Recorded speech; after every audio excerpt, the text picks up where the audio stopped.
sini kami mempersembahkan korban syukur kami kepadamu. Terimalah persembahan umat dan berkatilah menjadi alat kesaksian, persekutuan dan pelayanan jemaatmu. Jadikanlah hidup kami persembahan yang berkenan kepadamu, dan pakailah hidup kami untuk turut menghadirkan tanda-tanda kerajaan-Mu di seluruh dunia, kasih, keadilan, damai sejahtera, sukacita.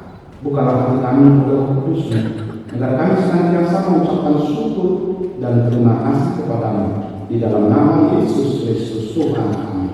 Amin.